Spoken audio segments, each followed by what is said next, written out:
Let's preview the news in the week that's coming up with Luke Howarth, member for Petrie in the Federal Parliament, and Bridget Meany. Wonderful for you both to join me. Thank you so much. This week will be dominated by the intergenerational report, which paints a pretty grim picture for the financial future of Australia. Luke, what will you be looking for in Chalmers' speech on Thursday? Well, look, I'll be looking that he doesn't blame shift for a report that is happening in 40 years' time. So it's about, 40 years' time, and it's saying that expenditure will go from 1/3 to half. But right now, the big issue with Labor and Chalmers is that they've got to focus on the people of today. Under them, we've seen 10 to 11 interest rate rises, electricity through the roof, fuel prices up, and Albanese doesn't even know the price of fuel. So they've got to focus on Australians today, not what's happening necessarily in 40 years when they're not in government.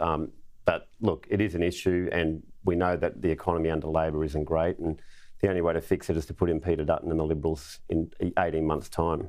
Yeah, you make a really good point there. I mean, looking to the long term can't be used as an excuse to either blame the people who came before you, particularly when we're on a 40-year time frame, but also it can't be used as an excuse not to deal with the pressing issues.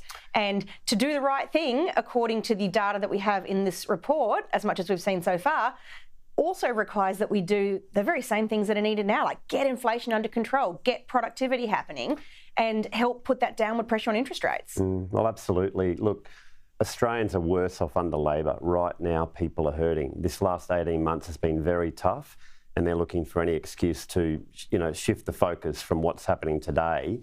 And that's what we've got to keep holding them accountable for. What's happening today, people are hurting under them. They were better off under the coalition.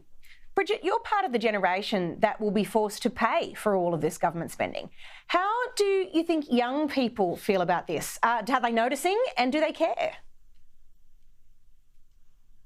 Well, I certainly do, and I'm going to have to disagree. Like, I completely care about where we're going to be in 40 years because I'll still be possibly paying taxes at that point, and certainly my children will be entering the workforce. That's right. We'll be saddled with all these intergenerational costs that we're seeing now. I don't agree with what's been put to us, that these are inevitable costs for 40 years' time. When we look at the NDIS, aged care, these are all essential services. We can't wish them away as much as we want, or some may want. I certainly don't. I think that people with disabilities deserve to be cared for, and those elder Australians deserve to have quality healthcare in their twilight years.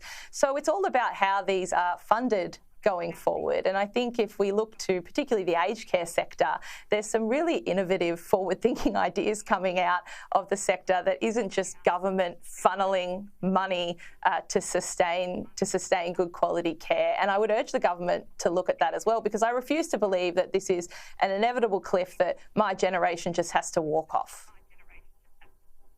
Yeah, I think that's right. And there needs to be a continual drive to do better the services that we provide, and provide better quality using either the same envelope of resources or a smaller envelope of resources, because ultimately that's what belongs to taxpayers, and that's you.